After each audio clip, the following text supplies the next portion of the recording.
Recalculando a rota do acolhimento. Recalculando a rota da transformação. Recalculando a rota da contemporaneidade. Recalculando a rota da missão.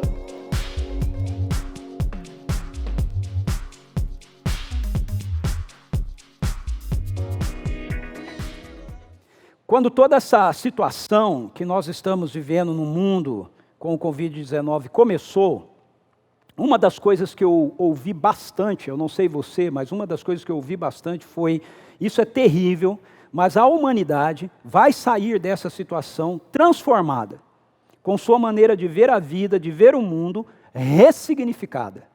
Eu ouvi isso várias vezes, eu ouvi isso na televisão, eu ouvi isso sendo dito em entrevistas, eu ouvi isso sendo falado no mercado, com pessoas conversando umas com as outras.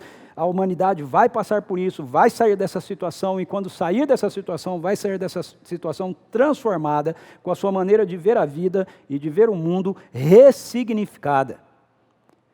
Contudo, quanto mais passa o tempo, e quanto mais nós somos expostos às notícias, o que eu percebo é que não houve muita mudança em nada no que diz respeito à postura da humanidade até esse momento. Não houve e provavelmente não haverá qualquer tipo de transformação na humanidade por conta dessa situação. Como disse um amigo meu, se referindo ao comportamento das pessoas na cidade dele, os motoristas continuam sendo mal educados no trânsito. Os motoristas continuam sendo mal educados no trânsito. Bom, o fato é que as pessoas continuam buscando os seus próprios interesses. Veja, essa semana, falar de algo aqui pessoal meu, essa semana eu fui ao médico, ok? Eu tinha uma consulta. E aí eu cheguei lá, minha consulta era 4 horas da tarde. Eu cheguei lá 3:30 da tarde. Eram 5:30 da tarde, eu ainda não tinha sido atendido. E tudo bem, eu estou ali esperando. Mas deu ali para umas 5:15 mais ou menos, uma outra pessoa que também estava lá esperando, um senhor, começou a ir na atendente e falar: escuta, o doutor está atrasado? Ela falou: está atrasado. Qual é o meu horário? O seu horário é 4:20. Eu sou o próximo? Não, antes do senhor tem mais 2. Ele falou: não, mas isso é impossível, isso é uma falta de respeito, eu vou embora, eu vou lá no convênio reclamar. E a atendente falou: senhor, eu não posso fazer nada. Aí ele falou: eu esperei até agora, vou esperar mais um pouco. Sentou. E eu só ali, de grau. E comecei a prestar atenção. 5:30, ele levanta e vai lá de novo. Fala: escuta, o doutor não vai atender? Ele falou: ele está atendendo. Já é a minha vez? Não, senhor, antes do senhor tem mais 2 pessoas, aí depois é o senhor. Nisso, saiu a pessoa que o médico estava atendendo. E ele reclamando com ela. Ela levantou e foi para dentro do consultório. Quando ela voltou, ela disse para esse senhor que estava reclamando: olha, por favor, pode vir. Na mesma hora eu levantei e fui até ela e falei: escuta, como assim? Eu sou o próximo. Ela falou: não, eu tenho que olhar aqui. Eu falei: não, você tem que olhar não, eu estou prestando atenção na conversa que vocês estão tendo aí, desde o começo dessa conversa. Eu sou o próximo, você falou para ele que ele era 4:20, eu sou do horário das 4, tinha eu e mais 2 pessoas antes dele. Depois era ele, quer dizer, eu e mais uma pessoa antes dele, depois era ele. Aí ele olhou lá e falou: o senhor tem razão. Eu falei: não, eu tenho razão. Sim, ele ganhou essa consulta no grito, ele ganhou o horário no grito. Se ele está esperando aqui esse tempo todo, eu estou esperando há mais tempo do que ele. Ele é 4:20, ele chegou depois de mim. E o médico chamou. Falei: bom, então quem vai embora agora sou eu. Falei para ela: e eu vou reclamar no convênio. E eu fui embora muito bravo. Muito bravo, eu estava muito bravo, eu estava muito indignado. Aí eu cheguei em casa, a Suzy falou: e aí, como é que foi a consulta? Eu falei: não foi. Ela falou: você está bravo? Eu falei: estou muito bravo. Eu estou muito bravo. Aí eu contei para ela o que tinha acontecido e tudo mais, ela falou, mas amor, não adianta você ficar bravo, isso não vai mudar nada. Eu falei, não, eu vou reclamar desse médico no convênio, onde já se viu um negócio desse, não sei o que tem e tudo mais. E aí já fui procurar outro médico, foi esse médico eu não volto mais. Sabe, entende? Não mudou nada. Quer dizer, as pessoas, elas continuam buscando seus próprios interesses. Se ele estava ali aquele tempo todo, eu também estava, outra pessoa também estava, todo mundo estava, mas aquele senhor estava preocupado apenas com o seu próprio interesse. Ele quer resolver o problema do horário dele, ele não quer saber o problema dos outros. O médico estava preocupado apenas com o seu próprio interesse, uma vez que ele foi ameaçado, ficou com medo. E resolveu chamar ele, desconsiderou todas as outras pessoas que estavam à frente dele. Então, a gente diz, não, as pessoas vão passar por isso e o mundo vai ser ressignificado. Uma pidóia que vai ser ressignificado. Vai ser ressignificado coisíssima nenhuma. As pessoas continuam tendo esse mesmo procedimento. Enquanto as pessoas continuarem pegando vagas de estacionamento de cadeirante, nada muda. Você consegue entender isso? A ganância, seja por dinheiro ou poder, continua sendo a ordem do dia, seja para empresários ou para políticos. Veja, semana passada, o governo teve que baixar uma medida para impedir que os insumos para vacinação, ou seja, seringas, agulhas e tudo mais, fosse exportado numa grande quantidade, porque iria faltar aqui, para o Brasil. Por quê? Porque para os empresários que trabalham com isso, é mais interessante você exportar, o dólar está alto. E aí depois vem com essa conversa, o mais importante é a vida. Isso é hipocrisia. É hipocrisia. Seja nisso, ou seja, através de uma situação como lá em Manaus, onde você vê pessoas morrendo por falta de oxigênio, mas há cilindros escondidos. E a desculpa que é dada é porque já estavam vendidos para um hospital e estava esperando o pagamento. Enquanto o pagamento não vem, os cilindros ficam guardados e pessoas vão morrendo. E nós estamos falando a respeito de que não, a humanidade vai passar por isso. E quando ela passar por isso, ela vai estar transformada. Ela vai ser diferente. A vida vai ser ressignificada. Nós continuamos vendo as pessoas se desrespeitando, atacando-se mutuamente. Por quê? Porque cada um quer que o seu ponto de vista seja o direito estabelecido para os demais. Então a gente continua vendo, a gente vê a falta de consciência e responsabilidade para um cenário que cada vez é mais caótico. Por parte dos nossos políticos, tomando decisões que apenas servem para mantê-los na mídia, mas tem muito pouco efeito para contenção, se toda essa é a preocupação do vírus. Os políticos, a mídia, sempre trabalham em busca daquilo que é do interesse pertinente a eles, não à população. Eu tenho falado isso muitas vezes. Há uma ilogicidade nas decisões tomadas em relação ao isolamento social. Preste atenção, eu não estou falando que não seja importante a perspectiva do isolamento social. Eu estou falando que há decisões ilógicas tomadas em relação a isso. Como, por exemplo, decisões dos nossos governantes que implicam no fechamento ou nas restrições do comércio, do âmbito de trabalho das pessoas, mas não se colocam mais ônibus para circular num tempo menor, para que você tenha uma diminuição de pessoas dentro de ônibus. Me fale, existe um lugar onde você tem mais contato com pessoas do que dentro de um ônibus? Mais proximidade do que dentro do metrô? Diga-me, quais foram as ações dos nossos governantes para aumentar o número de ônibus? Não, ao contrário, diminui-se. Então, desculpa, mas na minha cabeça não cabe. Eu treino, ok? Eu treino. Então, a academia funcionava das 6 da manhã, sem fechar, até as 10 horas da noite. Isso significa que das 6 da manhã às 10 da noite você tem um horário para distribuir um número X de pessoas dentro desse período. Aí qual é a decisão dos nossos governantes? Não pode funcionar, tem que funcionar das 6 ao meio-dia, fica fechado da meio-dia às 4, aí funciona das 4 às 10. Ok, o povo, viu, governador e demais, prefeitos e tudo mais, políticos, presta atenção.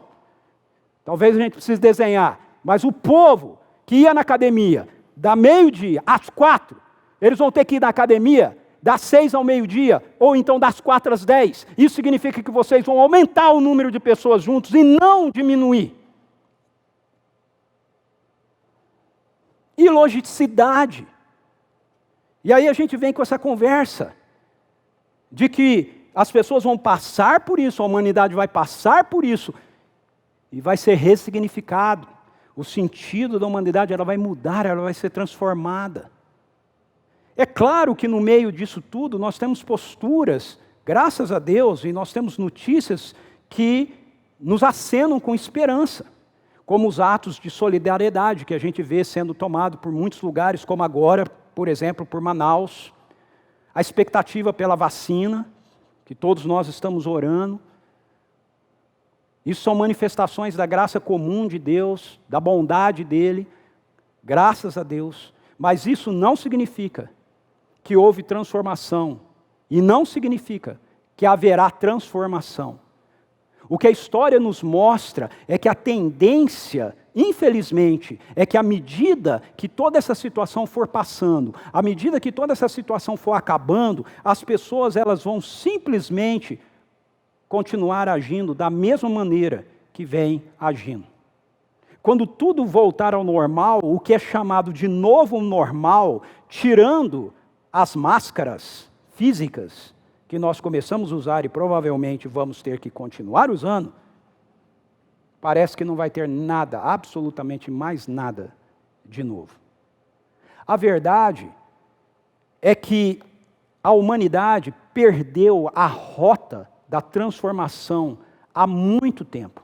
Não é algo que acontece agora por causa de uma pandemia, por causa de um vírus. É uma realidade que aconteceu há muito tempo atrás, quando num jardim a humanidade tomou a decisão de se rebelar contra o governo amoroso de Deus e achar que poderia conduzir a sua vida por conta própria, dizendo, a vida é minha, o corpo é meu, são minhas regras. E aí, sabe o que Deus faz? Algumas pessoas olham para Deus e acham que Deus, Ele se vinga da gente, né? Quando a gente faz isso, ele vem dar um contra-ataque na gente, né? Eu queria dizer para você que se Deus agisse assim, ou na hora que Ele agir assim, tudo deixa de existir, ok? Nós estamos falando de um ser que é absolutamente poderoso. Não é isso que Deus faz. Sabe como é que é o juízo de Deus nessas situações? Ele simplesmente diz assim, ok, você quer conduzir a sua vida? Conduza. Eu não vou interferir nisso. Pode conduzir. Viva a sua vida do jeito que vocês querem viver. É isso que Deus faz. É isso que a palavra de Deus nos diz em Romanos capítulo 1, a partir do verso 18, até o verso 32. É Deus dizendo, ok, vocês querem viver a vida de vocês assim? Viva. Façam do jeito que vocês querem fazer. Essa é a situação. Nós, por conta própria, não damos conta de recalcular a nossa rota para encontrarmos significativa e verdadeira transformação na nossa vida. Porque nós perdemos isso quando nós nos desligamos de Deus, e o único caminho de volta para isso é aquele que nos é oferecido por Deus. E o caminho que Deus nos oferece é esse que nos é dado em Cristo Jesus. E ele nos é oferecido por causa do amor de Deus. As Escrituras nos dizem em João 3,16, porque Deus amou o mundo de tal maneira que deu o seu Filho unigênito para que todo aquele que nele crê não pereça, mas tenha a vida eterna. Então, você precisa entender que a rota que produz verdadeira transformação da vida, ela só é encontrada quando nós respondemos a essa oferta de amor de Deus que nos foi dada em Cristo Jesus. Para completar a minha história do médico, eu fiquei muito bravo e eu disse, eu vou reclamar dele no convênio. Marquei com outro médico, porque eu acho que isso é do meu direito.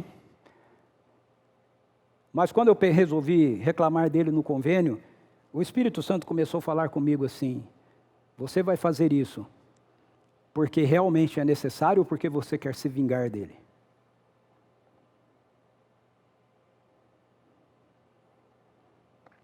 E eu comecei a dizer para o Espírito Santo: não, Senhor, é necessário. Olha só o que ele fez. Isso é uma falta de respeito. Se alguém não fizer alguma coisa, ele vai continuar fazendo isso com os outros. E o Espírito Santo me perguntou de novo: você quer fazer isso porque você realmente está preocupado com os outros? Ou você quer fazer isso porque você ficou muito indignado porque ele passou alguém na sua frente e você não foi atendido no seu horário e você quer se vingar dele?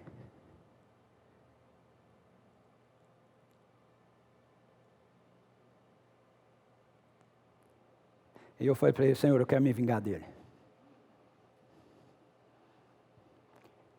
Então o Senhor me perdoe. Porque não é de vingança que ele precisa. É de perdão.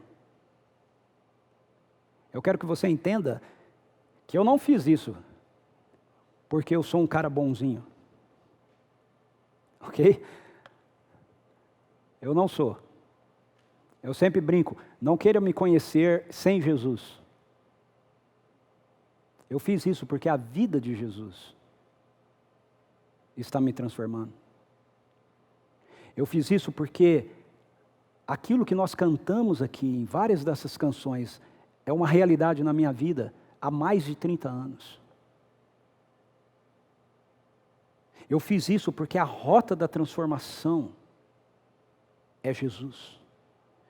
E eu quero olhar com você um momento da vida de Jesus com seus primeiros seguidores, que está narrado em Mateus capítulo 14, versos 22 a 34, para a gente ver como é que nós podemos recalcular a rota da transformação na nossa vida. Para você entender o que está acontecendo nesse texto, vamos entender o contexto aqui. Veja, o capítulo 14 começa nos versículos 1 a 13, nos falando a respeito da morte de João Batista. João Batista era primo de Jesus. João Batista era um profeta, foi o último dos profetas da linhagem do Antigo Testamento. Com ele terminou essa fase dos profetas do Antigo Testamento, e uma nova realidade começa, porque Jesus é o Messias, e ele vem, e quando ele chega, ele traz a realidade do reino de Deus, que vai mudar todo o cenário. Até João Batista, quando se falava do reino de Deus, você tinha uma expectativa a respeito de algo que viria. A partir de Jesus, você tem a experiência com algo que veio. Você consegue entender isso? Há uma diferença grande aqui. O Antigo Testamento, quando fala do reino de Deus, ele nos fala a respeito da expectativa com a experiência em relação a algo que vem. O Novo Testamento nos fala a respeito da experiência com algo que veio, com algo que chegou. E João é um homem de Deus, um homem temente a Deus, um profeta do Senhor, mas ele é morto por um político chamado Herodes. Sabe por quê? Porque João aponta as mentiras de Herodes, os pecados de Herodes, a ganância de Herodes, o adultério de Herodes. E João então é morto. E aí a notícia chega até Jesus de que João havia morrido. Ou seja, Jesus recebe a notícia de que o primo dele havia morrido, e Jesus recebe a notícia de que aquele que foi o seu precursor, o precursor do Messias, havia morrido. E aí Jesus sai da onde ele está, porque ele é tomado de tristeza, ele quer então sair e ele quer ficar de luto, ele quer ter um momento de solitude. O verso 13 diz assim, que Jesus ouviu essas coisas, retirou-se de barco em particular para um lugar deserto. Veja, a ideia de Jesus era poder estar sozinho, era poder estar num lugar sozinho, num lugar deserto, em particular. Mas as multidões, entretanto, sabendo disso, saíram das cidades e o seguiram a pé. E aí, o texto nos diz que quando Jesus chega naquele lugar, ele vê aquela multidão enorme, e apesar da sua tristeza, apesar do plano original dele ser ficar sozinho, ser poder ter um momento de solitude, para viver aquele momento de perda, aquele momento de dor do seu primo, o seu coração é tomado de compaixão por todas aquelas pessoas que estão ali, e aí ele começa a ensiná-los e começa a curar as pessoas, porque o reino de Deus chegou. O verso 14, quando Jesus deixou o barco, viu numerosa multidão, sentiu-se movido de grande compaixão pelo povo e curou os seus doentes, porque quando o reino de Deus chega, é isso que acontece, pessoas são curadas, pessoas são libertas, pessoas são ensinadas, pessoas são generosamente amadas. E aí, o tempo passa e Jesus vê que eles não têm nada ali para comer, e vai dizer para os discípulos dar a eles o que comer. Os discípulos dizem, olha, a gente precisa mandar eles embora, porque a gente não tem comida para tanta gente, e aí nós temos a multiplicação dos pães, a primeira vez que Jesus multiplica os pães. E no final disso, Jesus então manda os seus discípulos entrarem no barco e passar para o lado de lá, ou seja, esse negócio de eu sair, ficar sozinho, isolado, e não vai dar certo, não vai funcionar, vou voltar para aquilo que a gente tem que fazer. Aí os discípulos pegam o barco para voltar novamente, e Jesus, ele fica ali um pouco sozinho, ele vai para a presença do Pai, para poder orar, estar um pouco com o Pai, e ele acaba ficando até de madrugada na presença do Pai, e os discípulos não conseguem atravessar o mar, porque havia um vento contrário, e a navegação deles estava muito complicada, estava muito difícil. E aí o texto nos diz, nessa sessão, no capítulo 14, versos 22 a 34, que no meio dessa situação que os discípulos estão enfrentando ali, dentro do mar da Galileia, Jesus vai ao encontro deles, andando sobre as águas. Então, para recalcular a rota da transformação na nossa vida, nós precisamos que Jesus venha ao nosso encontro. Essa é a primeira coisa que nós precisamos. Nós precisamos que Jesus venha ao nosso encontro. No capítulo 14, verso 25, diz assim, na quarta vigília da noite, foi Jesus ter com eles, andando por sobre o mar. Na quarta vigília da noite, foi Jesus ter com eles, andando por sobre o mar. Nós precisamos compreender que não há qualquer possibilidade de mudança na vida de qualquer pessoa que seja baseada tão somente nos nossos esforços. Nós vivemos em um mundo marcado por essa mentira de que se nós esforçarmos-nos um pouco mais, nós podemos ser melhores e poderemos ter um mundo melhor.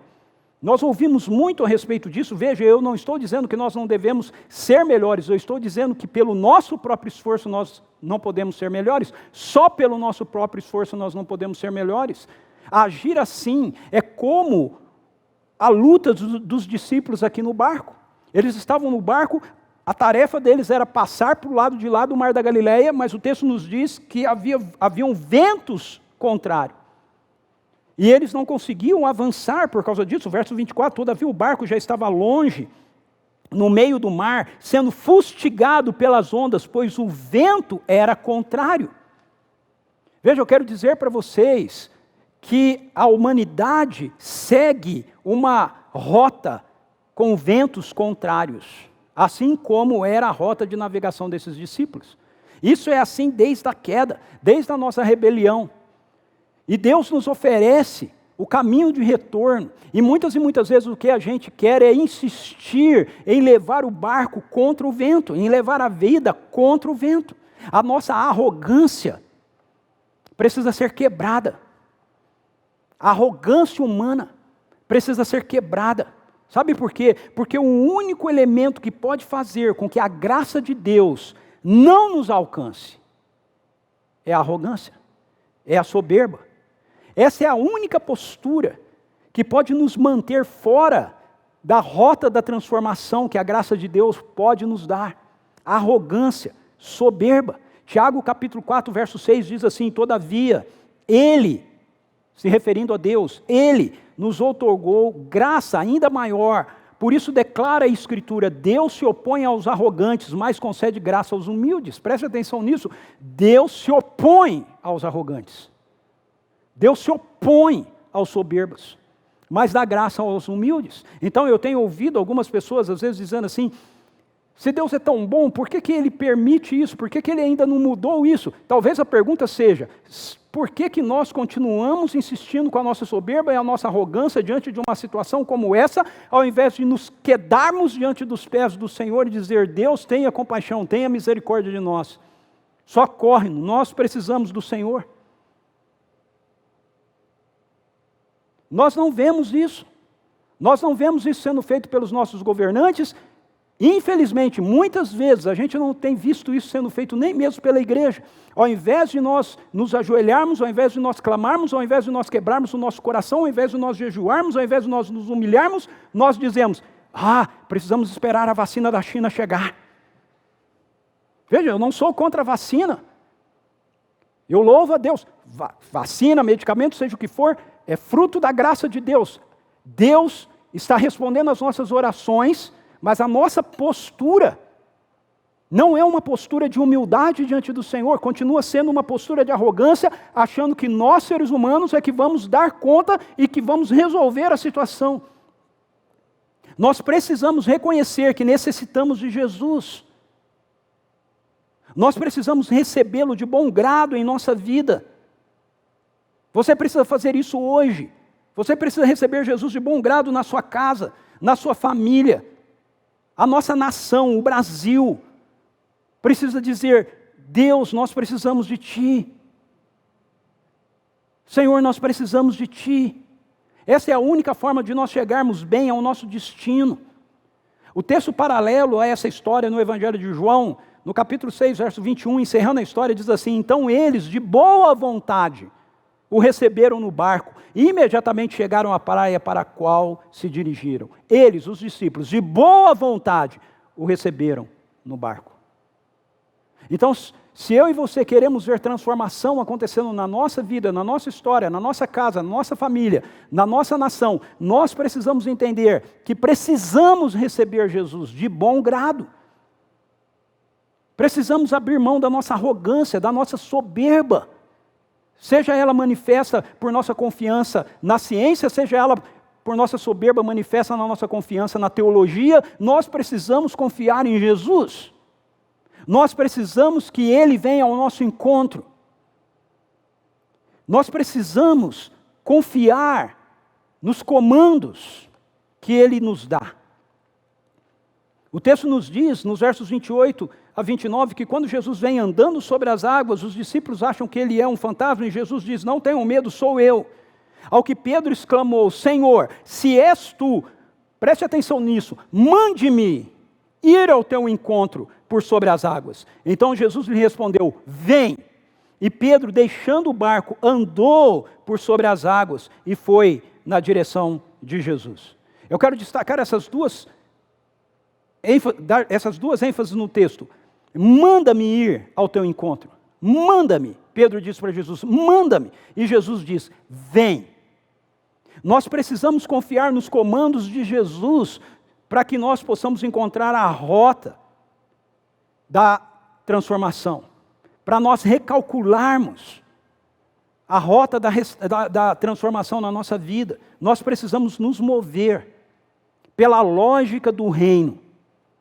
Andar sobre as águas é fazer o que Jesus faz. Por que Pedro diz para Jesus: se és Tu, Senhor, manda que eu vá ter contigo sobre as águas? Porque Pedro vê Jesus andando sobre as águas. Por que Jesus anda sobre as águas? Jesus anda sobre as águas porque Jesus tinha que ir ao encontro deles no barco, que estavam enfrentando aquela situação de oposição dos ventos, que estavam enfrentando o mar bravio, e Jesus não tem um barco. O Pai mostra para Jesus a situação que eles estão passando, isso é mostrado também no Evangelho de João para a gente. Jesus os vê naquela situação e Jesus vai ao encontro deles. E Jesus vai ao encontro deles andando sobre as águas, porque Jesus não tem um barco. E é isso que Jesus faz. Se ele não tem um barco, ele anda sobre as águas. O que eu quero destacar aqui é que essa é uma perspectiva, essa é uma postura que tem a ver com nós compreendermos a lógica do reino. A lógica do reino tem a ver com nós entendermos que Jesus apresenta para a gente um estilo de vida que eu e você, nele, somos chamados para experimentarmos, somos chamados para viver. Pedro entendeu isso. Pedro viu Jesus andando sobre as águas e diz: ei, ele é meu mestre, ele é meu rabino. Se ele está andando sobre as águas, eu também posso andar sobre as águas. Então ele diz para ele: Senhor, manda que eu vá. E Jesus diz: vem. E Pedro então obedece o comando. Pedro sabia que ele não poderia decidir andar sobre as águas por conta própria. Ele precisava fazer isso sob o comando do rei. Veja, nós precisamos compreender isso. Quando nós achamos que nós podemos fazer coisas por conta própria, nós estamos nessa esfera da arrogância, da soberba. Mas muitas pessoas, para não viver nessa esfera da arrogância e da soberba, muitos seguidores de Jesus, para não viver nessa esfera da arrogância e da soberba, não vivem na esfera da fé. Eles diminuem, eles dizem, não. Jesus fazia isso. Nós não. Mas veja, nós também fazemos, sob o comando dele nós fazemos. Não porque a gente diz, não, nós somos os caras, nós somos cheios de fé, nós somos os homens, nós somos as mulheres poderosas, não. Mas se ele disser, venha, nós vamos.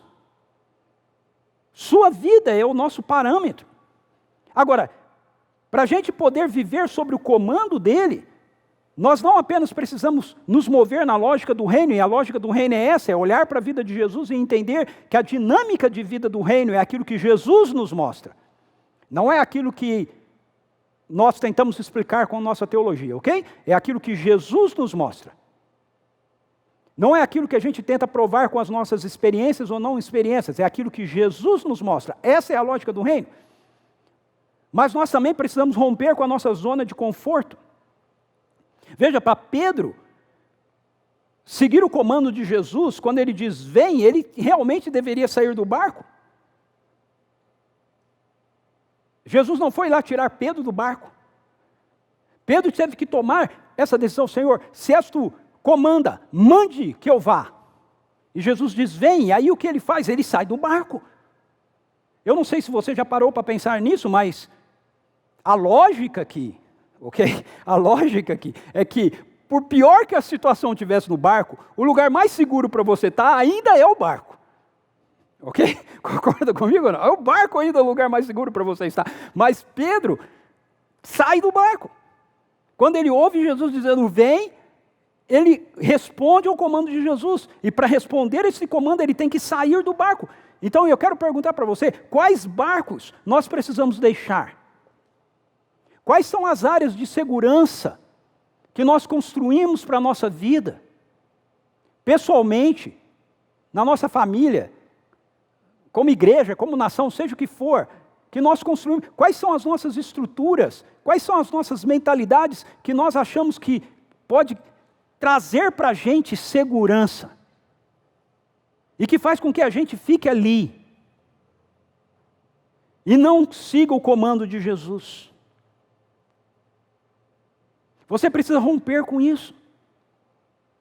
Veja, isso implica em risco. Fé se escreve assim, já dizia John Wimber, com risco. R-I-S-C-O, risco. Não existe fé sem risco, não existe fé teórica. Não há fé teórica, fé sempre é prática. Nós gostamos muito de citar aquele versículo, né? O justo viverá pela fé. Ou então aquele outro, sem fé é impossível agradar a Deus. A gente ama citar esses versículos, só que a gente se esquece que para você viver pela fé, você precisa agir, você precisa se mover, não é teórico, ok? Não é teórico, a fé é prática. A fé é alguma coisa que acontece no dia a dia da vida da gente, em situações que a gente está vivendo. É isso que mostra para a gente que nós estamos tendo fé. Não é um arcabouço teológico que nós desenvolvemos explicando detalhes a respeito da fé, da vida espiritual, de Deus. Não. É algo prático, é descer do barco, é molhar o pé, é andar sobre as águas. Para viver, para encontrar, para recalcular essa rota da transformação, confiando no comando de Jesus, então nós precisamos não apenas nos mover na lógica do reino e romper com a nossa zona de conforto, mas nós precisamos, ao fazer isso, fazer para ir na direção de Jesus.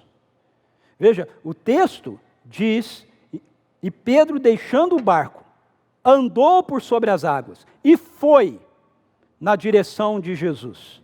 Eu gosto disso. E foi na direção de Jesus. Ele foi, ok? Ele andou por sobre as águas. Só que ele andou por sobre as águas na direção de Jesus. Ok? Pedro não começou a andar sobre as águas e falou, uau, Cara, que coisa mais louca, eu estou andando sobre as águas, e saiu correndo na direção oposta de Jesus, ok? Ele não ficou andando em círculo, comemorando que ele estava andando sobre as águas, ele andou na direção de Jesus, ele foi na direção de Jesus. Nós precisamos ir na direção de Jesus. Se você quer experimentar, recalcular a rota de transformação na sua vida, experimentar aquilo que Deus tem para realizar na sua vida, na sua história, você precisa continuar andando na direção de Jesus. É isso que nós precisamos fazer. Veja, muitos querem andar sobre as águas. Eu já ouvi muita gente dizer, pô, eu queria andar sobre as águas, devia ser uma experiência legal, né? Devia ser um troço fantástico, né? Mas a questão é, você quer andar sobre as águas para quê? Por quê? É só para a experiência de andar sobre as águas? Essa semana eu estava lendo, em um dos livros que eu estava lendo, eu li lá, e eu acredito, ok? Faz muito tempo que eu acredito em tudo aquilo que está escrito nas Escrituras, e nos testemunhos que eu vejo, eu li lá o testemunho de 5 jovens que saíram de uma reunião que eles estavam e foram para o mar e começaram a andar. Entraram no mar e começaram a andar. E eles foram andando, a água, e de repente um deles, um dos jovens, começou a ficar mais alto do que os outros. E quando os outros 4 olharam, ele estava andando sobre as águas. Ok, você pode ouvir e falar, cara, não acredita. Tudo bem, é problema seu. Deus já me ensinou há muito tempo atrás a não duvidar de absolutamente nada daquilo que Ele pode fazer. Veja, eu não estou aqui questionando o testemunho, ok? Eu acredito no testemunho que eu li no livro. A minha questão é, e também não estou aqui julgando, eu entendo que tem um contexto pelo qual aquilo foi uma experiência para eles e pelo qual o autor do livro estava escrevendo aquilo. Mas o meu ponto, eu quero aproveitar isso para levantar o seguinte ponto. Você não anda sobre as águas só porque você quer andar sobre as águas. Só pela experiência em si. Ok? Assim como nada acontece no reino, só pela experiência em si. As coisas acontecem no reino, a transformação acontece na nossa vida, para que nós possamos ir na direção de Jesus, e à medida que nós vamos na direção de Jesus. Então uma coisa é querer andar sobre as águas, outra coisa é você querer andar sobre as águas, porque isso vai te levar para a direção de Jesus, na direção de Jesus. Talvez você esteja se perguntando, eu gosto muito dessa música que nós cantamos, a última, Ocean, Oceanos, né? Porque ela fala a respeito disso. Veja, a letra diz a respeito de nós andarmos sobre as águas, que Deus nos conduz a andar sobre as águas para que Ele nos conduza para Ele. Para mais perto dEle, para um lugar da presença dEle. Veja, Pedro fez tudo isso. Pedro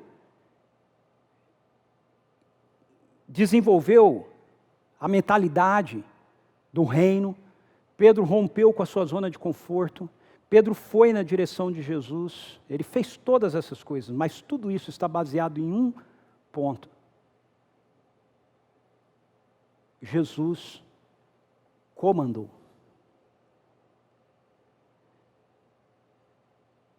Jesus comandou. Manda-me. Manda-me. Dê um comando. Manda-me. E eu quero aqui falar com muita clareza para todos nós. Não há salvação verdadeira, não há discipulado verdadeiro sem submissão verdadeira. Jesus comanda. Jesus comanda. Ele manda. Ele ordena.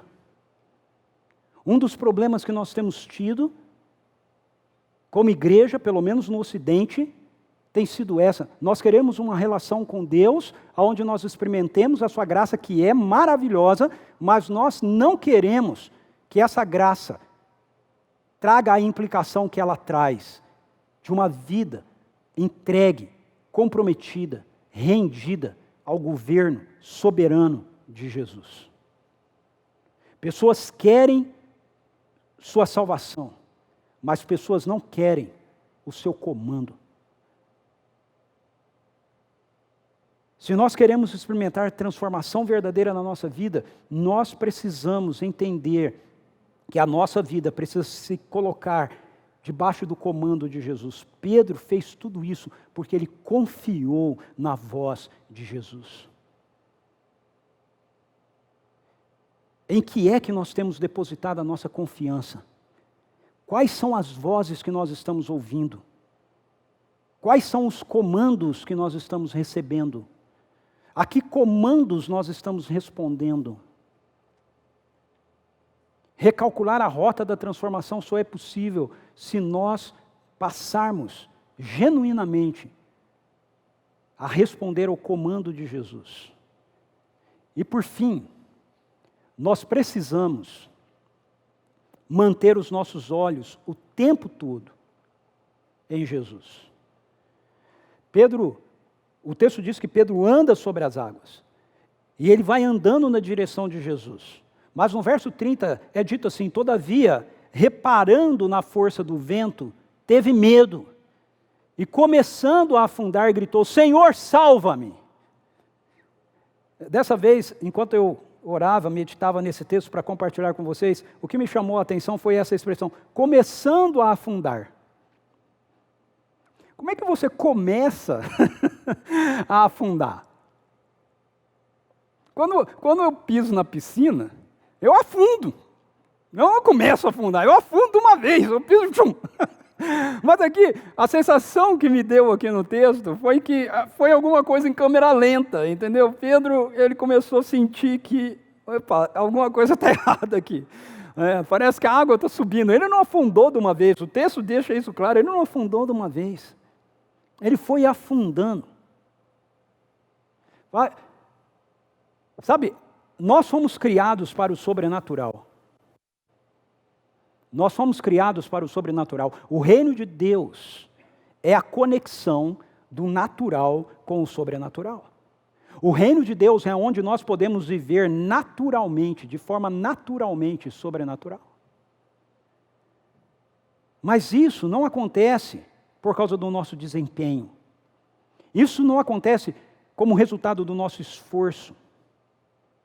Isso é o resultado de nós colocarmos os nossos olhos no lugar certo, manter o foco no lugar certo. Veja, Pedro estava olhando para Jesus, ouviu o comando de Jesus, e ele estava olhando para Jesus, e ele estava indo a Jesus, mas aí o texto diz que ele desvia o olhar, ele começa a perceber as ondas, ele começa a perceber os ventos, ou seja, ele desfoca de Jesus, ele tira os olhos de Jesus, ele começa a olhar para as circunstâncias, e aí ele começa a afundar. E eu quero enfatizar isso, ele começa a afundar. Porque esse é um ponto muito importante para nós entendermos. Se você se torna um seguidor de Jesus, você tem que entender que na maioria das vezes, quando nós chegamos numa situação complicadíssima na nossa vida, é porque a gente já afundou todo, mas a gente vinha afundando. A gente vinha afundando. E a gente não gritou por ele. Nós vimos afundando porque em algum momento a gente tirou os olhos dele e a gente começou a colocar os olhos nas circunstâncias, nas situações, ou às vezes até em nós mesmos.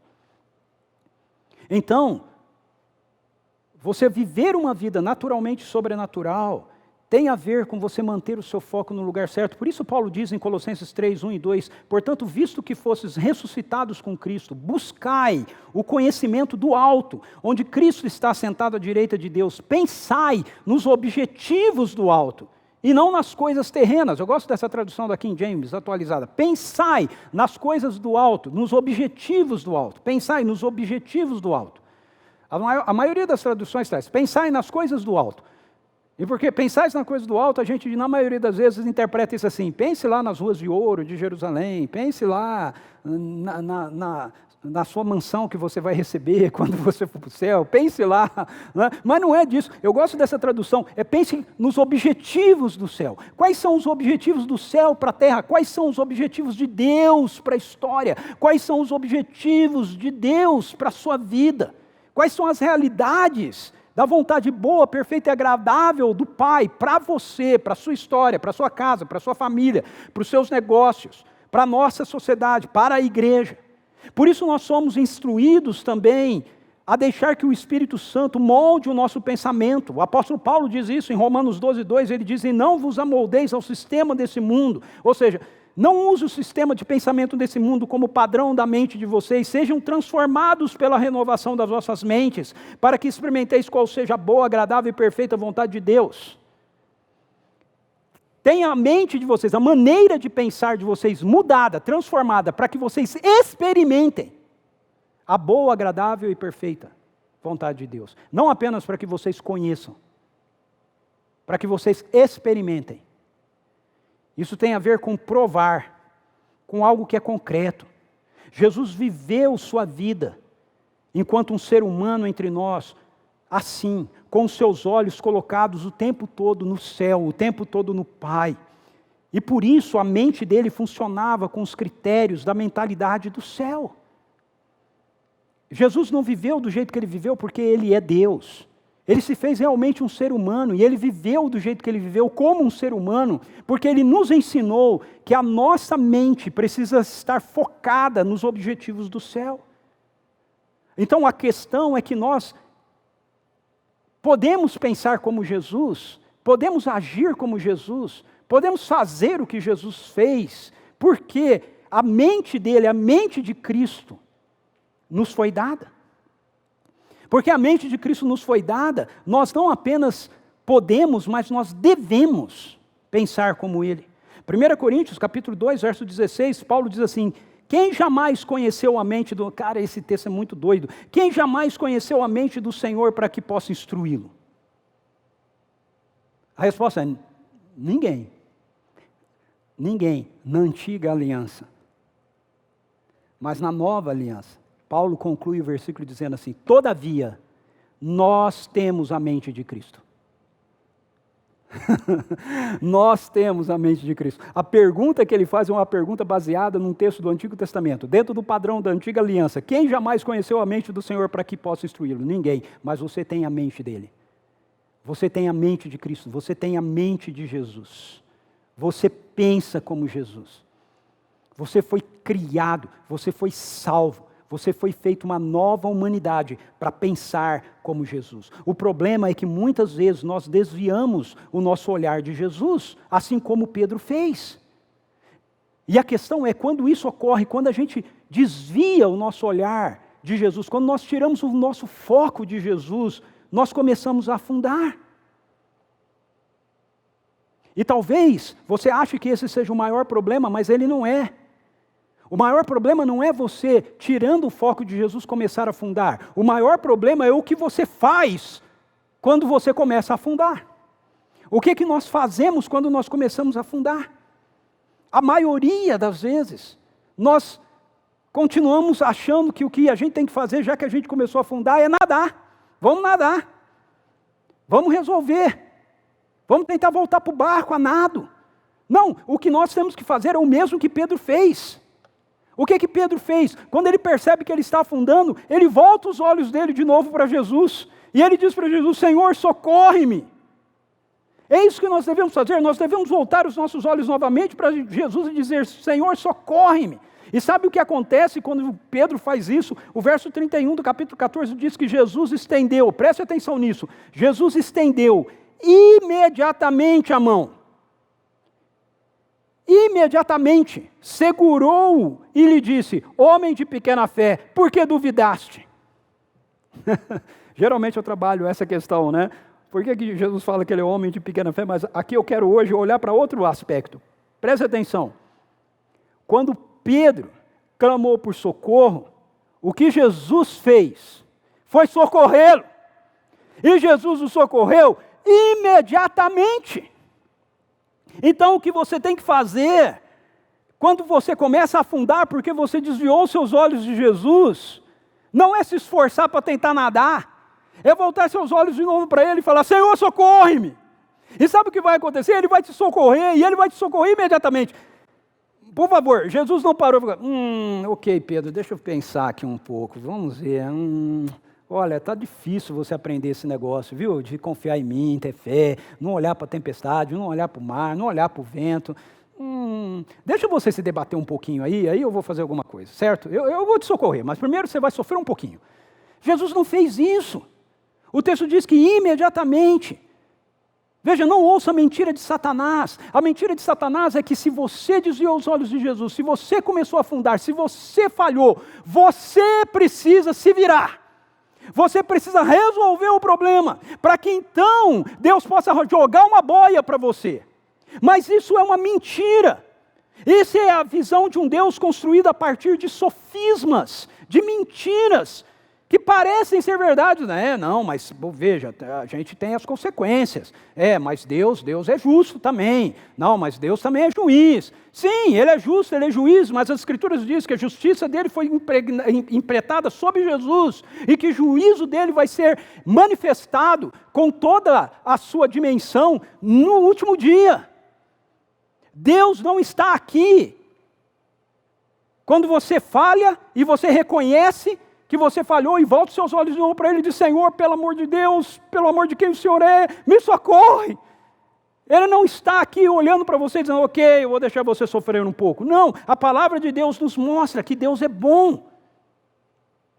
O que o texto me mostra é que Jesus imediatamente veio ao socorro de Pedro. Sim, Ele teve palavras de correção para Pedro: homem de pouca fé, por que duvidaste? Mas veja, Ele fez isso depois que Ele resolveu o problema de Pedro. Não antes de resolver o problema de Pedro, depois de resolver o problema de Pedro. Então, quando nós estamos afundando, nós continuamos nos debatendo, enquanto nós somos teimosos, achando que nós precisamos resolver por conta própria o nosso problema, para que então a gente tenha o direito de chegar diante de Deus. O direito que eu e você temos de chegar diante de Deus é aquilo que Jesus fez por mim e por você, é aquilo que Jesus fez na cruz. Jesus morreu e Jesus ressuscitou para rasgar o véu e dar acesso a todos nós, diretamente ao Pai. Então, se você está vivendo um momento agora na sua vida, onde você percebe que você está afundando, seu casamento está afundando, sua vida está afundando, você está afundando em medo, você está afundando em dúvida, você está afundando em vergonha, eu quero dizer para você que essa é a hora, querido, essa é a hora. Sua graça vence o meu pecado. Sua graça vence o nosso pecado. Então, embora tenhamos que lidar com circunstâncias que não são boas, Deus continua sendo bom. Volta os teus olhos novamente para Jesus. Ele vai te mostrar que sua fé pode levar você a viver como Ele viveu e aonde Ele vive. Então, eu quero encerrar te perguntando: em quais áreas da sua vida você está precisando retomar a rota de transformação? Tem a ver com o seu relacionamento com Deus, tem a ver com o seu casamento, tem a ver com que área da sua vida, seus sonhos, em que áreas você começou a afundar, em que aspectos você está confiando mais no barco do que no Senhor. Veja, eu desafio você, é hora de recalcular a rota da transformação. Aí, aonde você está agora, na sua casa, feche os seus olhos. Se você puder, se coloque de joelho diante dele. Isso é uma maneira de você demonstrar fisicamente a sua rendição. Você está abrindo mão da sua soberba. Coloque-se diante dele e diga: Espírito Santo, vem, eu preciso de ti, socorre-me, Senhor. Eu queria chamar o pessoal da música aqui. Nós vamos cantar essa canção de novo. Oceans. Ele te chama para você andar por sobre as águas. Ele te chama para você andar na direção dele. Ele te chama para você recalcular a rota da transformação na sua vida. Só o poder dele pode fazer isso por mim e por você. Só a bondade dele pode nos oferecer isso. A verdadeira transformação ocorre à medida que nós seguimos na direção de Jesus.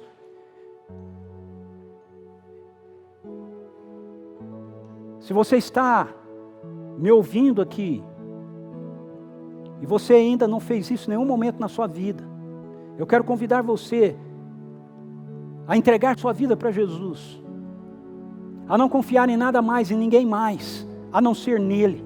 Diga para Ele: Senhor, eu me arrependo da minha soberba, da minha arrogância, de achar que por meu esforço, minhas boas obras, minha religiosidade, eu vou conseguir ter acesso, eu vou conseguir ter algum tipo de transformação na minha vida. Jesus, eu preciso de Ti, eu aceito que o Senhor é Deus que se fez homem, que o Senhor morreu numa cruz e que o Senhor ressuscitou e fez isso por mim. Eu entrego a minha vida ao Senhor, eu quero viver debaixo do Teu comando. E você que já fez isso, e que de repente está achando que é mais seguro ficar no barco do que andar na direção de Jesus, ou você que começou a andar na direção dele e começou a afundar, eu quero convidar você nesse momento a dizer para Ele: Senhor, socorre-me, socorre-me, socorre meu casamento, socorre a minha família, socorre-me. Eu estou afundando em medo, em dúvida, em angústia, em ansiedade, em dívidas, em vergonha. Socorre-me.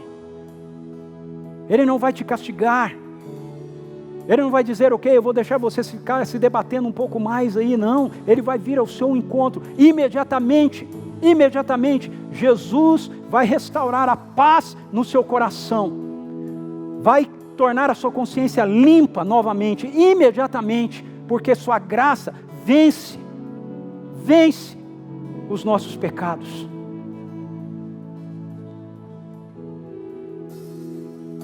Se você tem tido medo de andar sobre as águas, diga para Ele: Senhor, me dê um comando, uma ordem, e eu vou responder a ela, eu vou ir na Tua direção, Senhor. Vem, Espírito Santo, vem.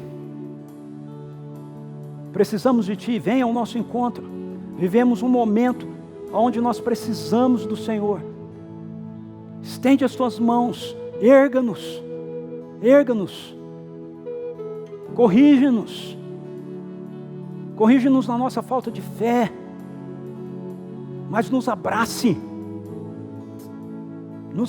precisamos de Ti. Espírito Santo, precisamos de Ti, mais de Ti, Senhor. Tua graça, Teu perdão, Teu poder, venham agora sobre nós e erga-nos. Recalcule a rota da transformação na nossa história, para a glória do Senhor, em nome de Jesus.